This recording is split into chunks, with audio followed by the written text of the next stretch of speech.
Greetings and salutations, loyal viewers of this channel. My name is Sean, and we have yet another thing to be thankful for on this Thanksgiving Day, because Cenk Uygur of the Young Turks decided to unload, absolutely annihilate Al Sharpton on a story that I thought was going to be pretty boring, that was just going to be based on the fact that he received $500,000 from the Kamala Harris campaign, and then in an obvious instance of corruption, turned around after getting that donation to his nonprofit and interviewed Kamala Harris. But instead, Cenk decides to go full scorched earth on Al Sharpton, and I'm 100% here for it, and it is something for all of us to be grateful for on this Thanksgiving Day. Now, we're going to get into this, but before we do, I want to thank everybody who supports this channel via actualjusticewarrior.com/join. Give me the money.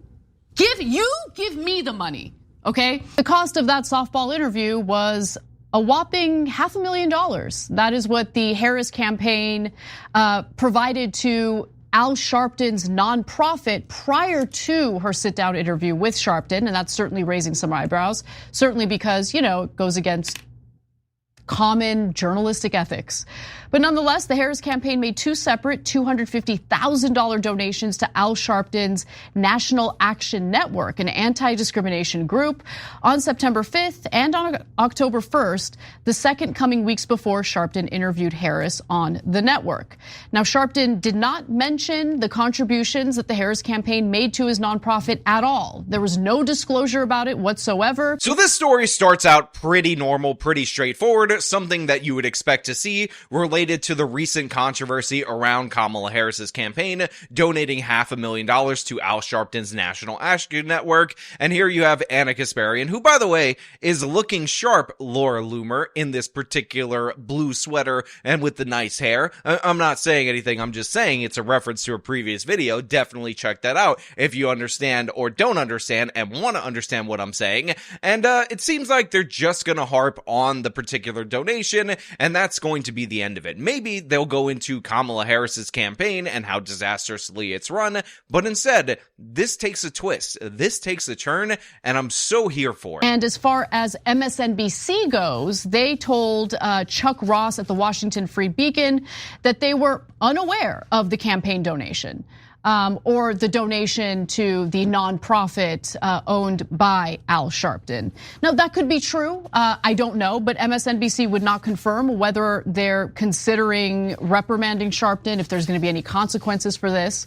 Now, the Society of Professional Journalists also told the Free Beacon, while Al Sharpton may not consider himself a journalist, many viewers do. When TV news broadcasters do not report their conflicts of interest or conduct their work in ways that run counter to ethical journalism, it builds distrust among their audiences and places a black eye on both their network and the profession. Now, MSNBC, if you guys don't know, is denying that they had any knowledge of this particular donation. And to be clear, I do think that they probably didn't know about this. They were probably unaware with this because Al Sharpton uses his platform as a way to enrich himself, not just with the salary he receives from MSNBC, but through the greater notoriety that he has. And this is something that he's done his whole life. But don't take my word for it, because Cenk Uygur, of all people, is about to go on a rant against Al Sharpton. And again, I'm so 100% here for this. Okay, can we just be honest? Al Sharpton is the original grifter.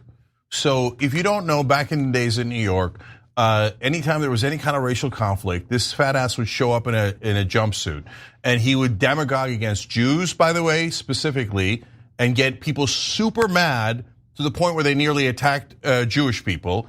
And he was a menace, an absolute menace in the New York area, okay? And then all that got magically forgiven. Why did it get forgiven when that stuff never gets forgiven? Why did it get forgiven? Because he decided to embrace professional corruption. He was running two-bit scams back in the day because he didn't know any better. So again, I was not expecting Cenk to go off in this direction. Obviously, he's hurling out the insult, referring to Al Sharpton as a fat ass, which, by the way, is kind of ironic coming from Cenk Uygur. But if you look at the photos of Al Sharpton in the past, he was a rather large individual. In fact, I have pointed out that he basically went from fat boo to skinny boo, and I think the images speak for themselves with what you could see on your screen right now. But Cenk also brought up the Crown Heights riots, which Al Sharpton was a key figure in inciting, and this is one of the reasons why his reputation was in the toilet back in the day. And for those of you who are unaware, in that particular instance, a Jewish individual ran a red light, ended up striking and killing a 7-year-old child, and even though this was an accident, Al Sharpton decided to make it a racial issue, and at one point, at the height of the conflict, Al Sharpton said something to the effect of, "Pin back your yarmulkes and come ready to fight if you want to fight," something like that. I will link a source in the description where you could read about that, but obviously this is him trying to inflate racial tensions for his own benefit, because that's what he did back then, and that's what he does right now. Right? But he's a smart guy, so he wisened up and he's like, oh, the way the professionals do this is they kiss the ass of the donors, they kiss the ass of the politicians, and they get the real money, the big money. And did he shake down a lot of businesses saying, hey, if you don't give me money, I'm gonna call you racist? Okay, go ahead and catch feelings. Yes, he did, okay? And do you wanna know how Comcast was allowed to merge and actually acquire NBC and MSNBC? They had a massive race problem. Al Sharpton came in and said, no, they don't. They don't have any race problem. Guess where Al Sharpton wound up? Hired by Comcast at MSNBC. So yes, Cenk is 100% right about this. Al Sharpton's grift is either he creates or inflames a potential racial scandal involving your business, and basically he says we can make this all go away if you donate or give me money directly back in the day to the National Action Network, which is his foundation. This is the go-to move. He did do this, in fact, for the Comcast situation, and he ended up at MSNBC. And by the way, do not think I am unaware of why Cenk is so angry at Al Sharpton, because for those of you who are unaware, Cenk used to be at MSNBC at the 6 o'clock hour, and he was competing as a fill-in host for Al Sharpton, and by Cenk's account, he got better ratings than Al Sharpton, but essentially MSNBC decided to try to move him to the weekend and give Al Sharpton that slot for many of the reasons that he's laying out. In addition to this, Al Sharpton also, and this is the way that he got his political reputation mended, said that he was never going to criticize Barack Obama for anything,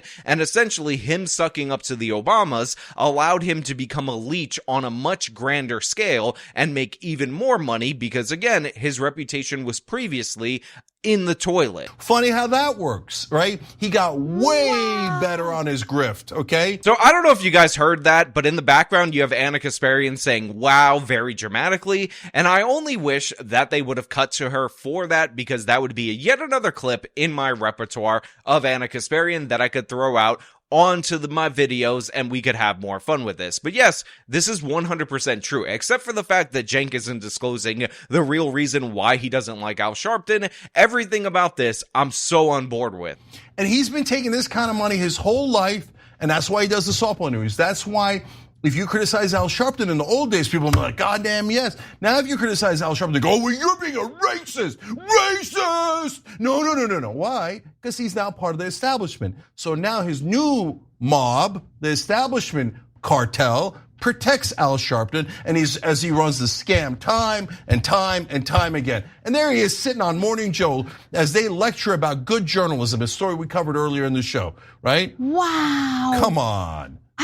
Look, I knew some of that about Al Sharpton. I didn't know about him shaking down businesses in New York with allegations of racism. Again, they give me another wow off camera from Anna Kasparian that I could be using, and then she talks about how she wasn't aware that they were shaking down businesses in New York, and that was Al Sharpton's previous grift. And all I have to say, Anna, is that linked in the description of this video, just for you, from me to you, are videos that I've done about the Bernie Getz situation, and specifically the one that I want you to watch is my coverage of the Tawana Brawley situation, because Al Sharpton essentially inflated racial tensions in those cases. In the Bernie Getz case, there was broad agreement that Bernie Getz was justified in defending himself due to the era of the time that this crime took place, but Al Sharpton still took the side of the criminals in that instance, and he did the very same thing in the Tawana Brawley hoax, which he promoted, he trotted her around, and he used her repeatedly in order to gain notoriety and attention for himself. And again, this was in the Fat Majin Buu era of Al Sharpton. In addition to that, I will also point out that Al Sharpton was instrumental in getting the Central Park 5 paid. And by the way, we talked about their guilt on this channel before, but more importantly, he essentially traded the extraordinarily large payment for the Central Park 5, who by all estimates were only going to be entitled to $15 million, for an endorsement of Bill de Blasio. Bill de Blasio, after getting the Al Sharpton endorsement, after winning the mayorship, actually appointed one of Al Sharpton's attorneys to the head of the New York City Legal Corporation, and that year they doled out a record amount in settlements to all these different various organizations. In addition to the settlements that they doled out, there was one notable one that they were going to pay out to Al Sharpton's daughter, who claimed that she had a dramatic injury in a pothole to her ankle and thus was entitled to $5 million because essentially she was incapable of walking. However, the New York Post ended up busting up this scheme by showing videos of her dancing that very same night that she claimed that she was injured, and by showing videos of her dancing on vacation in foreign countries. And although she should have got nothing, that $5 million amount that she was targeting, that she was going to get paid through, again, an attorney that was very close to Al Sharpton himself, was reduced to $90,000. Anna, again, check out the videos in the description that I have for you. You will be blown away by the crap that this guy did, by the crap that this guy got away with, and by the fact that now he is considered somebody who is allowed in polite company, despite the fact that he is a race hoaxer to the extreme. And on, he was in the middle of creating riots. So he would go into the most, flammable situations, for lack of a better word, and he would come in there with a match and start lighting things on fire, right? And when he went after it, he said, "Oh, the Jews are running these businesses," and riled people up against Jewish Americans. It was one of the worst things I've ever seen. And so that happens from time to time with a Nick Fuentes, etc.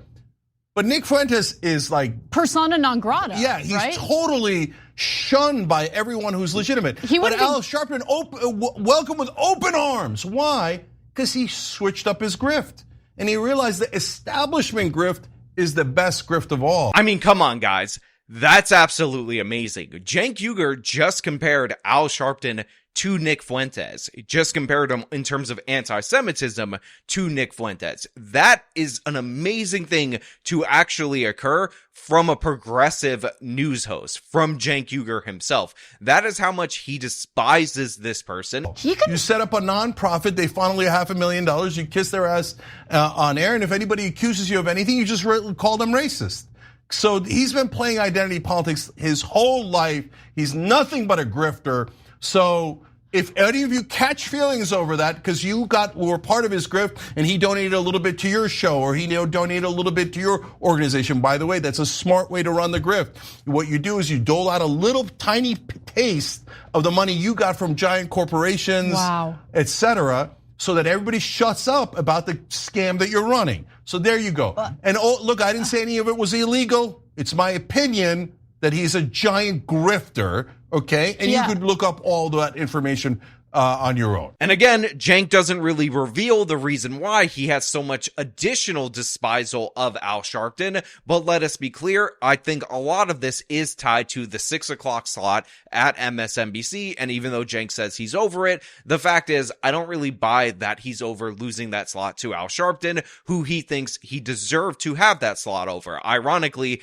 Cenk Uygur was victimized by DEI. He's very upset about that. He's enraged about that, and years later, he's decided to drop an atomic bomb on Al Sharpton's face, and again, is comparing him to Nick Fuentes in terms of anti-Semitism. I did not know the story was going to take that direction, but I'm here for it. Can I look? Keep going. Yeah. So I like that Anna encourages Cenk to keep going on this rant, and by the way, I'm on board with this. Thank you, Anna, for being our avatar and telling Cenk to say more bad things about Al Sharpton because we all appreciate it. And Cenk ends up saying that he got a call that basically confirmed that the reason why he got this job is because he was in the good with Comcast because he used his powers of racial grifting in order to aid them. So back when I left MSNBC, I got a call from a legendary New York reporter who reported on Sharpton and Trump throughout his whole life.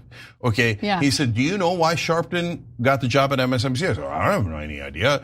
I don't care. What happens after I leave is immaterial to me. I chose to leave. Right. That has nothing to do with anyone else." He's like, "Yeah, but I'm going to tell you anyway." Okay, and he's the one that explained to me how Comcast had and he reported on this earlier, had massive racial issues with how they treated black employees. Sharpton comes in and goes, "No, I declare them non-racist. They have no racial problems at all." Wow.